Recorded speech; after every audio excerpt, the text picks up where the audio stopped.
자, 이번에는 시청자 여러분 이 얘기 좀 나눠보겠습니다. 오늘 박근혜 전 대통령 재판이 있었어요. 당연히 박근혜 전 대통령은 모습을 드러내지 않았습니다. 벌써 재판이 진행이 됐는데 저는 이제 오늘 박근혜 전 대통령 재판에요. 이재만 전 총무비서관이 증인으로 출석을 했어요. 근데 이준석 위원장, 이재만 전 비서관이 뭐 펑펑 울었다면서요? 그러니까 이제 박근혜 대통령에 대해 가지고 그 비서관들이 여러 가지 불리한 증언을 했다고 알려지고 있는 상황 속에서 또 실제 재판에서는 지금 이제 와서 뭐 박근혜 대통령 같은 경우에 사심 없이 이제 나라를 위해서 일한 사람이었다는 취지로 이제 이야기를 하면서 오열을 했다고 하는데 사실 저는 이제 뭐 최순실 씨에 대해서도 사실 알고 있는 부분이 뭐 의상 담당했던 것을 알고 있다 이렇게 얘기하는데 저는 이 부분은 제가 믿지 않는 게 뭐냐면은 과거에 박근혜 의원실에서 있었던 그 전화기가 이제 나와가지고 기자들 사진 찍힌 거 있거든요. 그럼 그 전화기 위에 보면은 비서진 이름 있고 위에 실장님, 원장님 이렇게 101번, 102번 이렇게 지정번호로 돼 있는 게 있었거든요. 그 말은 의원실 내에서도 그 존재를 이미 알고 있었던 것이고 어떤 역할을 담당하는지 알았던 건데 지금 이재만 씨가 나와가지고 의상 담당이었던 것을 알고 있다라고 축소하는 거는 사실 그 당시에 비서가 잘 못 모신 것을 너무 지금 본인이 지금 방어하는 것이 아닌가라는 생각이 들어가지고 물론 이제 대통령을 잘 못 보좌한 거에 대해 가지고 울면서 사죄하는 건 있겠지만은 지금 와서 좀 뒤늦은 후회가 아닌가. 모실 때 좀 더 잘못했어야 된다라는 생각이 듭니다. 네, 알겠습니다. 자, 이재만 전 비서관이 뭐 오해를 했다고 하는데, 자, 이런 상황에서 지금 이명박 전 대통령을 향한 검찰 수사가 하루하루 좀 속도를 내고 있는 것 같습니다. 그런데 이명박 전 대통령이 굉장히 최근에 좀 초조해하고 있다고 하는데 그럴 만한 이유가 있죠, 강병규 기자? 네, 측근들이라고 생각했던 사람들이 등을 돌리고 자신에게 불리한 진술을 하고 있기 때문인데요. 저희가 이제 불리한 진술을 정리를 해봤는데 이렇습니다. 네, 김백준 40년 집사로 좀 알려져 있는 총무기획관 출신이죠. 네, 국정원 특활비를 받고 쓰는 것은 이명박 전 대통령이 지시했다.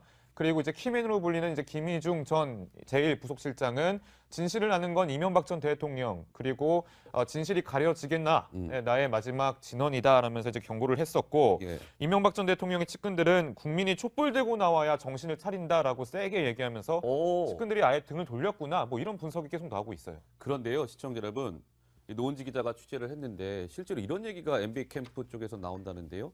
김희중 전 실장이 중요한 게 아니다.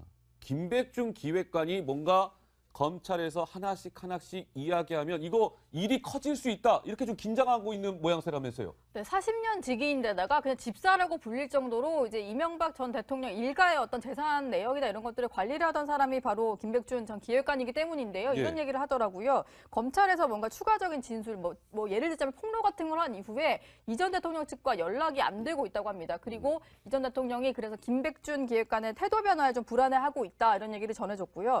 실제로 측근에게 김 전 기획관 면회를 좀 가보라는 얘기를 많이 한대요.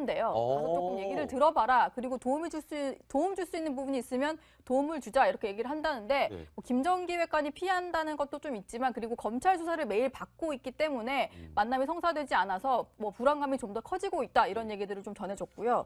저는 좀 궁금한 게 사실은 김백준 전 기획관 같은 경우는 여러 가지 뭐 MB 일가 관련된 수사를 많이 받았었는데 저는 의리를 좀 지킬 줄 알았거든요. 근데 태도가 왜 바뀐 걸까요? 그러니까요.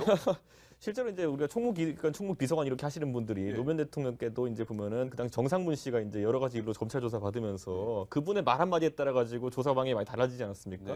그만큼 내밀한 부분 많이 다루고 있는 분이고 지금 김백준 씨 같은 경우에도 지금까지 본인의 어떤 비위나 이런 게 외부에 드러난 적은 없습니다. 하지만 지금 검찰 수사라는 거는 모든 정보를 놓고 이제 다루는 것이기 때문에 그 과정 속에서 김백준 씨가 과거 했던 일 중에 곤란한 일이 있거나 하면은 또 본인이 이런 진술을 안 할 수밖에 없는 상황이 될 수 있는 것이고요. 앞으로 지켜봐야겠지만은 결국 가장 내밀한 것을 알고 있는 총무기획관, 총무비서관들의 어쨌든 변심이라는 것은 위정자들의 가장 위험한 지점인 것 같습니다. 네. 자, 뭐 이런 상황에서 이상득 전 의원이 어제 병원에 긴급 후송이 됐다는 뉴스를 아마 정치데스크 시간에 어제 저희가 단독으로 전해드렸는데 우선은 오늘 중환자실에 있다가 VIP 병실로 일단 병실을 옮겼다면서요, 강병규 기자. 네, 그렇습니다. 일단 현재 의식을 회복한 것으로 전해졌고요.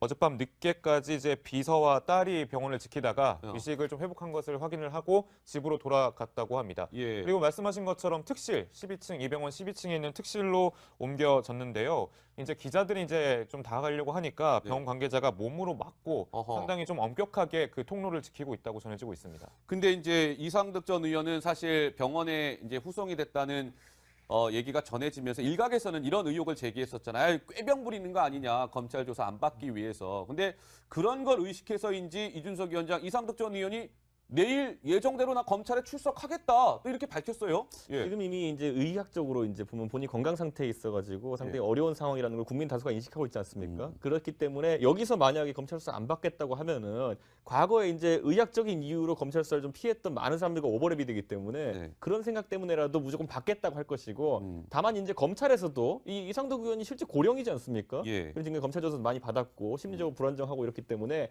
매우 강한 조사를 당장 하진 않을 것이다라는 생각하에서 이제 검찰 조사에 성실히 임하겠다라는 생각을 좀 하고 있는 것 같습니다.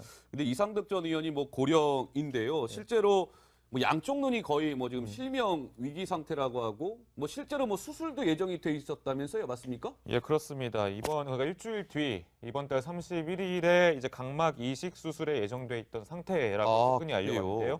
이전에도 비슷하게 또 이렇게 의식을 잃은 적이 있다라고 좀 밝혀왔습니다. 사실 이제 지난해 9월에 이제 다른 재판을 받았을 때 최후 진술에서도 이런 얘기를 좀 한 적이 있었습니다. 예. 그 평범한 일상이 너무나 간절한 늙은이일 뿐이고 왼쪽 눈은 실명 상태고 다른 쪽 눈도 거의 보이지 않는다면서 자신의 건강 상태를 고백한 적이 있었습니다. 예. 근데 이제 이명박 전 대통령 측은 이제 공식적인 대응은 사실 좀 자제를 하는 분위기입니다. 그렇다고 아무런 움직임이 없는 건 아니겠죠. 물밑에서는 치열하게 뭔가 준비를 하고 있을 것 같은데 MB 캠프 쪽을 노 기자가 좀 취재해봤는데 어떻든가요, 분위기가? 네, 지금 예. 이제 가족들로 수사가 좀 확대된 상황이다 보니까 상당히 이 전 대통령이 초조해하고 있다 이런 얘기를 좀 전해줬고요. 그리고 특히 김백준 전 기획관 구속 그리고 그 이상득 전 의원이 소환되는 상황에 대해서 좀 가슴 아파하고 있다. 특히 이제 이상득 의원 같은 경우는 아버지 같은 존재이기 때문에 어제 입원한 이후에도 상황을 계속 체크를 하고 있다고 합니다. 그래서 직접 병원에 병문안을 가거나 이게 좀 공개된 행보를 하지는 못하지만 이 전 의원의 상태가 어떤지는 계속 체크를 하고 있다고 하고요. 예. 그리고 뭐 이런 얘기를 했다고 하더라고요. 지난 22일에 그 측근들과 참모들과 함께 회의를 했었잖아요. 이 자리에서 우리 형 이상득 전 의원은 그런 국정원 특활비를 받을 이유가 없다. 이런 식으로 좀 확실하게 얘기를 했다고 하고 지금 대책회의는 일단 20일 이후로는 중단된 상태인데 매주 월요일에 회의를 합니다. 그렇기 네. 때문에 아마 사무실에서 다음 주 초쯤에 또 회의를 할 것 같다. 이런 얘기를 전해줬습니다. 알겠습니다. 자, 이상득 전 의원이 이제 내일 또 검찰 포털라인 앞에 서게 되겠군요. 저 이명박 전 대통령 측 움직임은 저희가 계속 취재를 해서 발빠르게 전해드릴 것을 약속드리겠습니다.